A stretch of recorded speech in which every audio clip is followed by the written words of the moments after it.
Bum bum bum bum bum bum bum bum bum bum bum bum. The Peter Dislike Show. Bum bum bum bum bum bum bum. Please continue to pray for me by leaving a dislike on this video. Today I'm going to attempt to locate a misconnection through somebody who might have seen her a couple of times. Fingers crossed.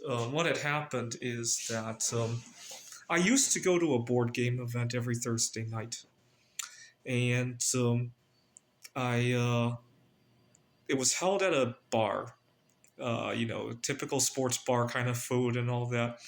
And I have food allergies. I got to be careful if somebody gets their uh, food on their game sets, and it's usually not a big problem. I have similar issues when I go out anywhere, right? At an office party, I got to watch where people's hands are going, and sometimes I got to tell people, right?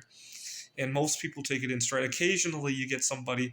My big fear during my trip to Taiwan is that I would sit down and talk to my seatmate, hey, just be mindful when you're eating, right? Just be a little bit tidier.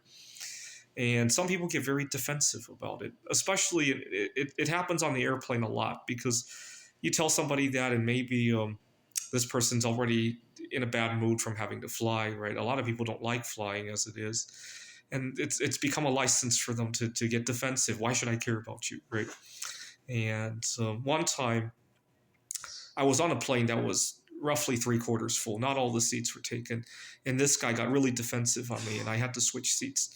And I came to the conclusion that he did that to get me to switch seats so that he could have the seat next to him to himself as well. So you get that kind of behavior as well, right? And I don't know if I should have called him out. On the way out of the plane, I should have said, "Did you enjoy your extra seat?" I wish I had done that to call him out on it.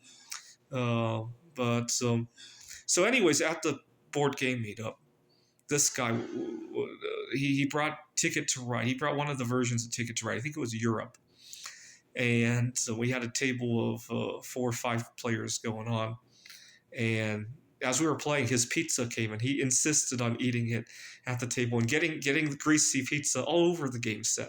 Now it's his game set, so I really didn't want to bother him about it. Instead, I just stood up and said, I'm sorry, I have food allergies, so enjoy the rest of the game. And I stood up and went to a different table. And the guy who was eating the pizza arrogantly said, "Oh, goodbye," almost like he did that to get rid of me, almost like the guy on the plane wanted the seat to himself. He used that to get rid of me.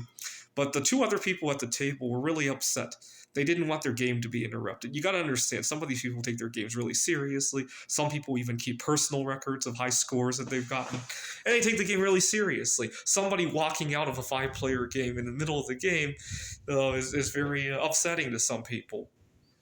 And it caused a little bit of a commotion. And I walked over to another table, and this girl introduced herself, and I almost wanted to make a move on her. And she wanted me to join her in this tiling game of some sort. It involved bees, and I can't remember the name of the game. But I was just about to make a move on her when she started to introduce herself, and she said that she understood allergies and dietary restrictions because she has type 1 diabetes, and she showed me the device on her arm, and that really turned me off. Because you got to understand, this was about a year ago. I was juggling 2 jobs. I was burnt out. I was just starting my art career. I was really burned out trying to network there. I didn't have the capacity to date somebody who also had some other dramas. I wouldn't say drama, other commitments to her life, right? And it just I I worked with somebody who had type 1 diabetes, and I remember in the middle of the workday of his alarm would go off, and he'd need to take care of that. Not the end of the world, but it's just another thing for us to think about if we were together. And so that really turned me off. And so I didn't really think about her until all was said and done. She actually gave me a hug, and so during that event. Now tonight, I haven't been to that board game meetup in almost a year because I was so upset at not being able to find her. And then another time, somebody else gave me heck calling me names about my food allergy, and I blew up on them. And I haven't been back there. I don't think I would be welcome there anyhow. But I do want to find out about that misconnection. I've already apologized to a number of people who were at that meetup, and they understood. They actually more or less favored my side. I mean, it wasn't unanimous, but more or less was upset about the guy who, the guy, not only did he call me names, but he said that maybe I should go kill myself if I can't enjoy any of the stuff. And he didn't say it like that. He said he had a friend who had similar problems, and his friend ended up killing himself. And I asked him, "Do you think I should do that?" Kind of sarcastically. He said, "Yeah, why don't you think about it?" And that really upset me. And I kind of forgot these people go there drunk half the time. So I really shouldn't have listened to that. But I did apologize to quite a number of people there. And today I'm actually gonna see one of the people that I apologized to at a different meetup, and I hope to talk to her about. I want to bring her up to date on things, not only on the misconnection here in Phoenix, but what happened in Taiwan, so that she knows that I can be trusted around dating situations, right? And what happened with another date that I've been on in recent times, right? You guys saw the very beautiful story of what my friend at church set me up on this blind date, and I wouldn't say it's a romantic connection, but a lifelong partner, I want to say, right? And I feel badly that I didn't hear out the girl at the meetup. I've thought about her since then on a number of occasions. Last year, when Brandon was talking about capping the price of insulin, I thought about her, obviously.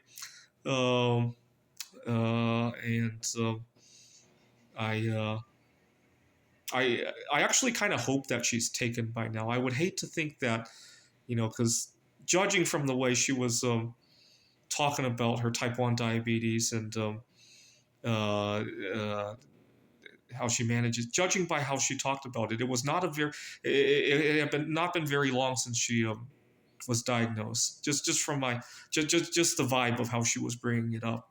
I would hate to think that she had this situation in her life, and then another year, 2 years of not being able to connect with the right person, right?